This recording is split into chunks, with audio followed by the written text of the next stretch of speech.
السلام علیکم ورحمۃ اللہ وبرکاتہ۔ آج ہم نظم میدان کربلا میں صبح کا منظر کے لیکچر نمبر 3 پر ہیں، اور اس لیکچر نمبر 3 میں ہم اس نظم کا بند نمبر 3 پڑھیں گے۔ بند نمبر 3 کچھ یوں ہے: وہ دشت، وہ نسیم کے جھونکے، وہ سبزہ زار، پھولوں پہ جا بجا وہ گوہر ہائے آبدار، اٹھنا وہ جھوم جھوم کے شاخوں کا بار بار، بالائے نخل ایک جو بلبل تو گل ہزار، خواہاں تھے زیب گلشن زہرا جو آپ کے، شبنم نے بھر دیے تھے کٹورے گلاب کے۔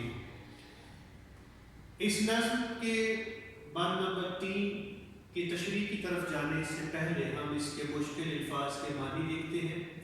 سب سے پہلے ہے دشت۔ دشت کا معنی صحرا، نسیم، نسیم کا معنی ہوا، کون سی ہوا؟ صبح کی ہوا، باد نسیم۔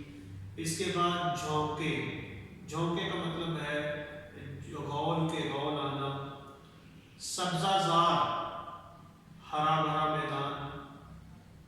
جا بجا، جگہ جگہ۔ گوہر ہائے آبدار، آبدار کا مطلب ہے چمکدار، اور گوہر ہائے سے مل کر جب ترکیب بنے گی تو اس کا مطلب ہوگا چمکنے والے موتی۔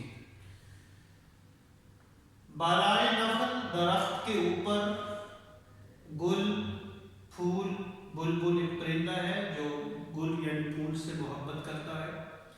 خواہاں، خواہش مند تھے، چاہتے تھے۔ زیب کا معنی ہوتا ہے سجاوٹ، گلشن کا معنی ہوتا ہے پھول، اور زہرا حضرت فاطمہ الزہرا رضی اللہ تعالیٰ عنہ کی یہ کنیت ہے۔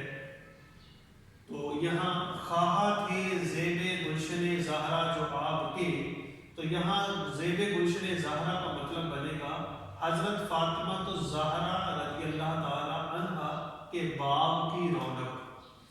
آب پانی، شبنم اوس کے قطرے، کٹورے پیالے، گلاب پھول کا نام ہے، ایک پودا ہے۔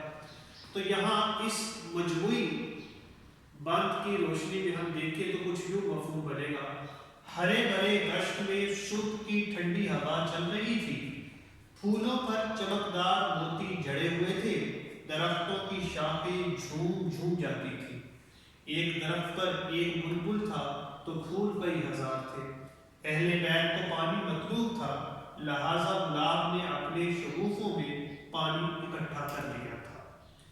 یوں اگر ہم اس مفہوم کو دیکھیں تو ہمیں چند نکات ملتے ہیں جن کی روشنی ہم تشریح کی طرف بڑھ سکتے ہیں۔ سب سے پہلا نقطہ ہمارے سامنے آتا ہے منظر کشی کا رجحان، جو کہ میر انیس کے ہاں ان کی شاعری کا خاصہ ہے۔ نادر اور عمدہ تشریحات و استعارات اس بند میں بھی موجود ہیں۔ اہل بیت رسول صلی اللہ علیہ وآلہ وسلم سے اظہار عقیدت و محبت پوری نظم میں غالب ہے، یہاں بھی ہے۔ عمدہ تصویر کاری اور بلند تخیل، یہ بھی میر انیس کے ہاں ہمیں جا بجا نظر آتا ہے۔ اور کربلا میں پیاسوں کے صبر کا اجر، پیاسوں کے صبر کا اجر اس مصرے میں آپ کو دکھائی دے رہا ہے۔ شبنم نے بھر دیے تھے کٹورے گلاب کے، اور گل و بلبل کی محبت، گل و بلبل کی محبت جو اردو شاعری کا ایک روایت ہے، وہ بھی اس مصرے میں بالائے نخل جو بلبل تو گل ہزار شاعر نے اجاگر کرنے کی کوشش کی ہے۔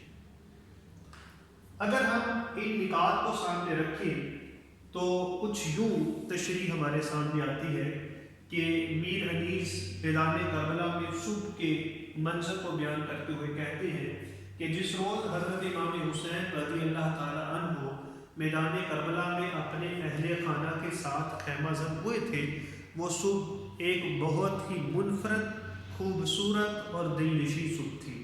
شاعر کا کہنا ہے کہ یہ صبح گویا جنت کی کوئی صبح تھی۔ اس صبح کی خاص بات یہ تھی کہ اس صحرا میں چلنے والی جو ہوا تھی وہ ایک بہت ہی دل فریب ہوا تھی، خوشگوار ہوا تھی، جو چلتی تھی تو میدان کربلا جیسے ویران اور چٹیل میدان میں اگی ہوئی گھاس کو لہرا دیتی تھی کہ وہ گھاس بھی اس میں جھومتی دکھائی دیتی تھی۔ ایک طرف گھاس جھوم رہی تھی تو دوسری طرف جو جا بجا پھول کھلے ہوئے تھے، ان پھولوں پر آسمان سے اتری ہوئی